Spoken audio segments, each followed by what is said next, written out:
aussi.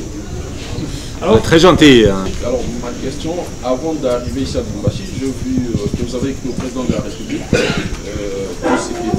je voulais juste savoir à quand votre prochaine visite, principalement dans la capitale, donc à Kinshasa, et notamment pour voir, ici vous étiez ici dans le cadre de l'anniversaire de Mazembe, mais dans le cadre national pour visiter aussi les installations sportives là-bas, parler notamment de la FIFA et tout ça. Ce sera quand la prochaine visite? On termine par Kyondo. Monsieur le Président de la Fédération internationale de football association, je presse pour la radio locale à Kyondo, quelle est l'image que vous partirez avec pour le tout-puissant Mazembe? Bien, c'est bon? C'est bon. J'espère que je ne vais pas oublier, sinon Fatma, elle a pris des notes, elle va me rappeler. Alors, bon, tout d'abord, je vais essayer de répondre un petit peu à toutes les questions et peut-être de rajouter une ou deux choses importantes, à mon avis aussi. Alors tout d'abord, bienvenue tout le monde, merci d'être là, c'est un plaisir d'être ici, c'est un plaisir d'être ici en compagnie de Moïse, un grand monsieur du football, de la République démocratique du Congo, de l'Afrique, du monde. Quelqu'un qui fait rêver tous ceux qui aiment ce sport. Donc je suis content, je suis fier d'être ici et de pouvoir être témoin de cet anniversaire. Donc tout d'abord, joyeux anniversaire, 80 ans, ça se fête comme il se doit. Et c'est normal que pour une telle célébration, dans un club, je le disais hier soir, lors du dîner, dans un club qui n'a pas seulement écrit des pages de légende du football congolais, africain et mondial, mais qui a écrit carrément un conte de fées, parce que ça montre que c'est possible de faire des choses en Afrique.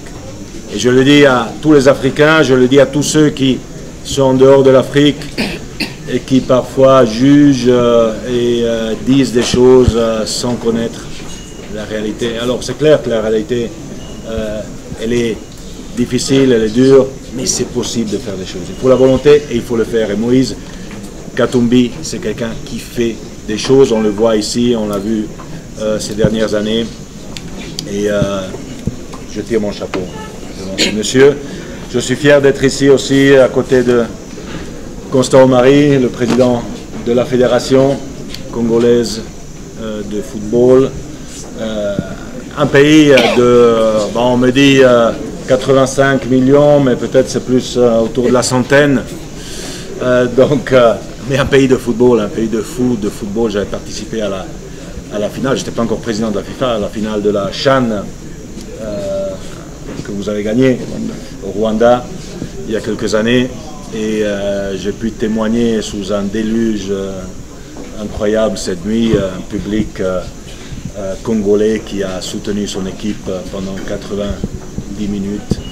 C'était exceptionnel. Évidemment, on a ici aussi le président de la CAF et vice-président de la FIFA, M. Ahmad de Madagascar, un réformateur aussi du football africain, du football mondial, quelqu'un qui n'a pas eu peur du changement et d'aller de l'avant avec les changements. C'est ça qui nous caractérise aussi à la FIFA, dans cette nouvelle FIFA, avec notre secrétaire général Fatma Samoura, première femme secrétaire générale de la FIFA en 112 ans d'histoire de la FIFA.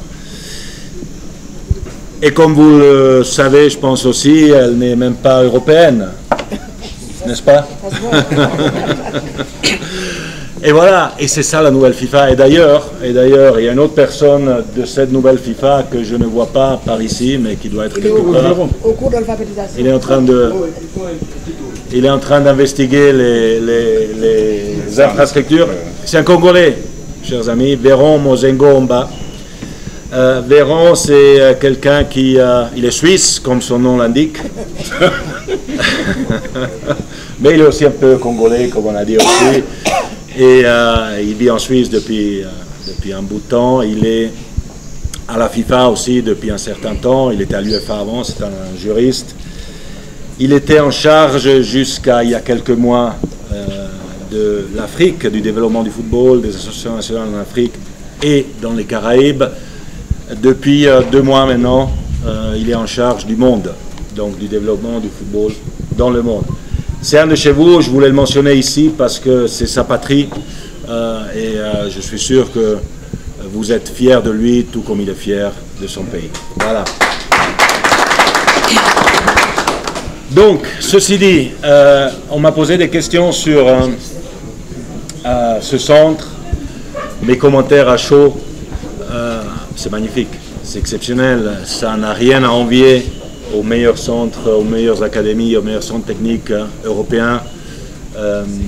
C'est state of the art, comme on dit, et c'est à nouveau la vision d'une personne, d'une équipe mise en pratique et la démonstration qu'on peut faire des choses dans des situations difficiles. On peut donner de l'espoir, on peut donner du sourire, on peut donner de la vie, on peut donner un futur. Il y a des garçons là qui viennent ici grâce à leur talent avec la balle au pied, mais à qui on donne un futur. Peut-être qu'ils deviendront footballeurs, peut-être pas, mais ils apprennent à écrire, ils apprennent à lire, ils apprennent à réfléchir, ils apprennent à étudier, ils apprennent une discipline, ils apprennent un style de vie. On le sait que le football, c'est une école de vie. Et cette école de vie, c'est exactement les leçons qui sont données dans cette académie. Et on est tous projetés vers le futur. Je le disais, c'est une nouvelle FIFA, c'est une nouvelle CAF aussi. On a décidé de créer la nouvelle Coupe du Monde des clubs. Une Coupe du Monde des clubs, ancienne version dans laquelle le TP Mazembe a pu briller. C'était le premier club non européen ou sud-américain à s'être qualifié pour la finale après avoir battu les Mexicains de Pachuca et les Brésiliens d'International. Ils ont perdu, hélas, contre le meilleur club du monde, Inter de Milan. Mais ils ont écrit une magnifique page de légende du football africain et mondial, de ce conte de fées qui a commencé il y a 80 ans avec Il était une fois et qui continue à s'écrire chaque jour. Donc on aura une nouvelle Coupe du Monde des clubs. TP Mazembe est bien sûr candidat à la participation dans cette Coupe du Monde parce qu'il y aura 24 équipes. Ça commencera en 2021. La première édition se jouera en Chine. On vient de décider ça. On vient de décider ça même si pas tout le monde était chaud de cette organisation, mais on est ouvert au monde. Quand on parle de football, quand on parle de football comme un sport global, c'est normal qu'on doit focaliser sur le monde. Et c'est pour ça qu'on doit s'ouvrir. Et on doit faire en sorte qu'il n'y ait pas seulement un club africain qui participe, mais qu'il y en ait 3 pour commencer. Et ça va augmenter aussi dans le futur parce qu'il faut donner une chance à tous ces clubs de participer. Et dans cette optique-là, on est en train de réfléchir sur comment réformer le football en général dans le monde et aussi en Afrique. Vous le savez, on est en train de collaborer avec la CAF de façon étroite. On travaille ensemble parce que le football c'est un sport d'équipe et on est une équipe. Et on travaille bien sûr, en ce qui concerne le football africain, sur la gouvernance. Mais ça va sans dire. Fatma, notre secrétaire général, elle est au Caire depuis 3 mois. Et on travaille ensemble parce qu'on est tous FIFA. Un président d'une fédération africaine me disait il y a quelques semaines, président, qu'on avait réussi ces dernières décennies à éloigner les membres de la FIFA de la FIFA. Il n'y a plus ce sens d'appartenance à la FIFA, alors qu'on est tous la FIFA. Les clubs, les fédérations, les confédérations, on est tous la FIFA. Et c'est pour ça qu'on est là à travailler. On va travailler sur et faire des propositions sur le football des jeunes, des garçons et des filles, où on va augmenter le nombre d'équipes participantes, équipes nationales, garçons et filles, où on va, j'espère, être suivi par mes membres du conseil et par les associations, augmenter aussi la cadence. On va organiser les tournois des jeunes chaque année. On a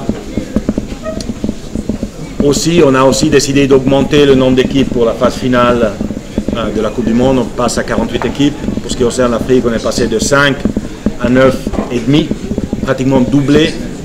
Là aussi, après 30 ans, qu'on promettait à l'Afrique une place de plus en échange de 50 voix pour des élections. On a voté contre moi, on a donné 5 places de plus à l'Afrique, voilà. Mais ça veut dire quoi? Ça veut dire investissement dans le football. Parce qu'on veut qu'on investisse dans le football. La FIFA multiplie par 5 les investissements dans le football africain. On est passé de 25 millions à 100 millions de dollars par an en Afrique. Et on veut faire plus. Et puisqu'on est aujourd'hui ici dans un club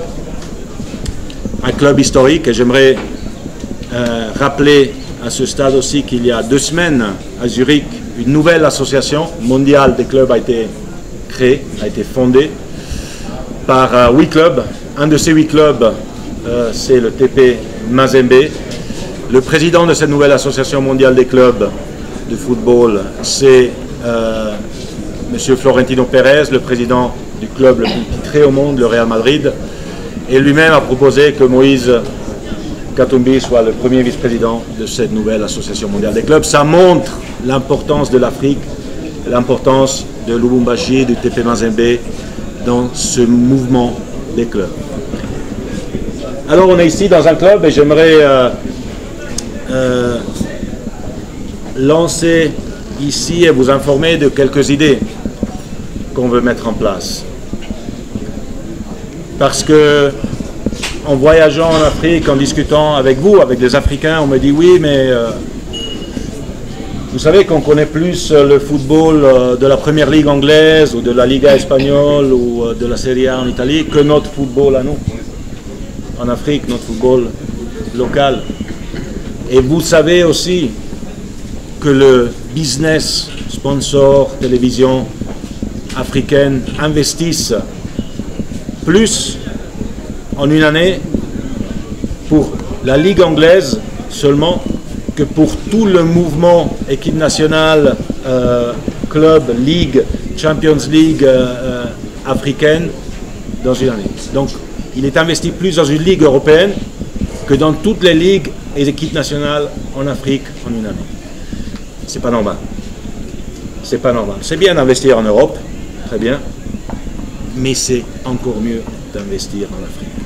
Alors on s'est posé la question pourquoi ça arrive.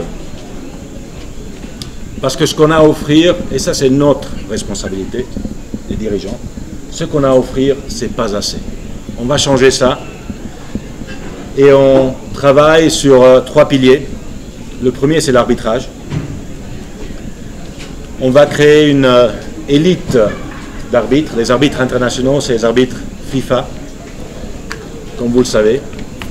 On va prendre les meilleurs arbitres africains, on va les mettre ensemble, on va les salarier de la part de la FIFA, on va dépolitiser les instances arbitrales et on va gérer, professionnaliser l'arbitrage en Afrique et ça va servir d'exemple à tout le mouvement africain des arbitres. Parce qu'il faut que les gens aient confiance aux arbitres, aux juges, aux représentants de la FIFA au sein, dans le terrain.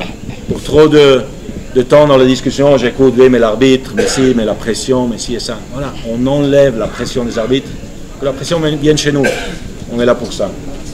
On est là pour les protéger, on est là pour faire en sorte qu'ils puissent donner le mieux d'eux-mêmes. Et ça, c'est le premier pilier. Deuxième pilier, c'est les stades, les infrastructures.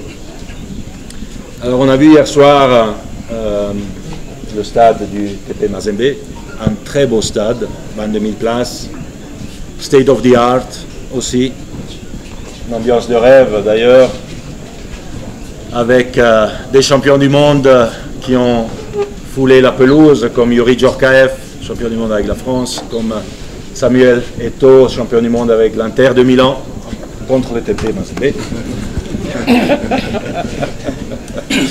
C'est mon club, l'Inter de Milan, hein, c'est pour ça que je le dis. Je peux le dire? Je l'ai déjà dit. Mais on a besoin de plus d'infrastructures, de belles infrastructures. Alors nous, on investit pour construire des terrains, pour construire des centres. L'argent que la FIFA investit, toutefois, n'est pas assez, parce on investit 6 millions par pays sur 4 ans. Avant, c'était 1 million, c'est 6 millions, c'est toujours pas assez. Bien sûr, c'est pas assez. Donc, on s'est fixé un objectif, c'est de mobiliser le business africain et le business mondial, de mobiliser tous ceux qui veulent investir dans le football africain pour récolter 1 milliard afin qu'on puisse doter chaque pays africain d'un vrai stade de football aux normes FIFA, aux normes internationales. Parce que quand vous jouez au football avec l'ambiance que vous créez dans un stade, si vous jouez dans un beau stade, ça change tout. Et on doit donner et redonner la dignité aux pays africains. Et aujourd'hui, un stade de football, c'est un symbole. C'est un symbole d'un pays, c'est un symbole d'une ville. Moïse Katumbi a le projet de construire un stade de 50 000 places ici. Il faut un stade de 50 000 places. Bien sûr qu'il faut. On va aider, on va trouver les financements, on va investir, parce que c'est comme ça qu'on donne une image de l'Afrique projetée vers le futur. Et c'est à vous, les Africains, d'y croire. En premier, ce n'est pas aux autres de vous le dire, c'est à vous d'y croire. Et ça, c'est le deuxième volet. Arbitre, stade. Troisième volet doit être les compétitions. Cher Moïse, chers amis, les compétitions. On doit faire en sorte que vous puissiez jouer dans des belles conditions, que vous puissiez jouer des belles compétitions en Afrique. Aujourd'hui, les meilleurs joueurs africains, ils vont jouer dans les meilleurs clubs européens, bien sûr. Mané, Salah au Liverpool, et ça va rester comme ça, c'est normal. Les deuxièmes meilleurs joueurs africains vont jouer dans des clubs de milieu de tableau en Angleterre ou en Espagne. Les troisièmes meilleurs joueurs africains vont jouer dans des clubs belges ou français de deuxième division. Les quatrièmes meilleurs joueurs vont jouer dans les plus petites ligues de l'Europe de l'Ouest. Les cinquièmes meilleurs joueurs vont jouer en Europe de l'Est. Les sixièmes meilleurs joueurs africains vont jouer en Asie. Et il y a les septièmes meilleurs joueurs qui restent ici, à part quelques exceptions comme le TP Mazembe qui essaye de garder les joueurs, pas seulement congolais, mais de toute une région, parce que c'est une fierté pour eux de rester ici. Mais c'est difficile. Pourquoi c'est difficile? Parce qu'il n'y a pas de revenus, il n'y a pas de compétition. Alors que les meilleurs joueurs aillent au Real Madrid, à Manchester, au PSG, au Barça, à l'Inter, c'est bien. Mais essayons de créer les conditions pour que au moins les autres puissent rester en Afrique et puissent rester en Afrique avec fierté. Et comment on va faire ça? Mais on peut faire ça, et je veux lancer le débat. C'est une proposition, c'est une idée. On va y travailler et on verra si ça voit le jour.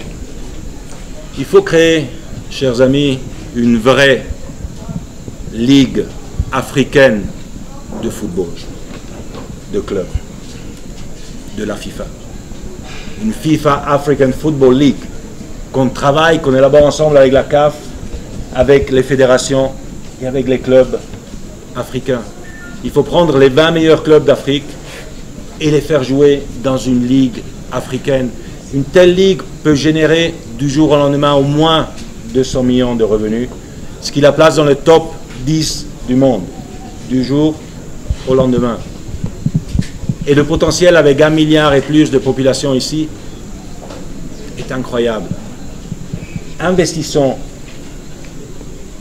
pour créer une ligue des 20 meilleurs clubs africains de toute l'Afrique.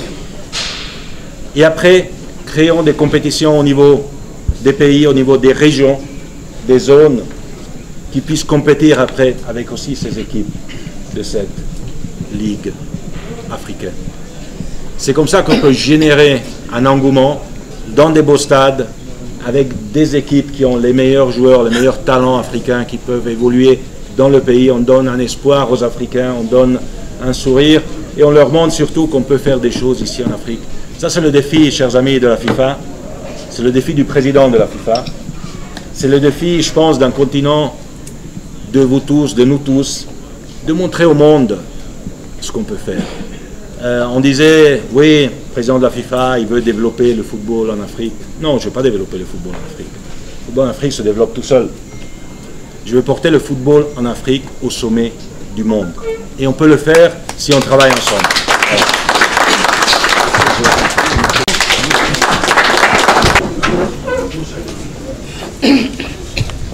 À l'occasion du 80e anniversaire, voilà, pour le bureau.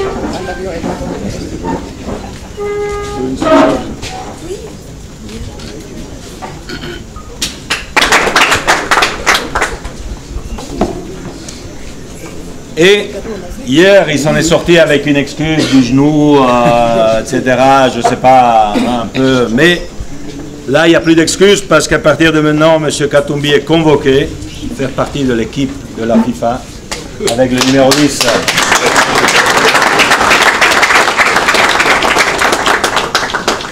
C'est le transfert le plus cher de l'histoire de la FIFA. Merci beaucoup. Merci.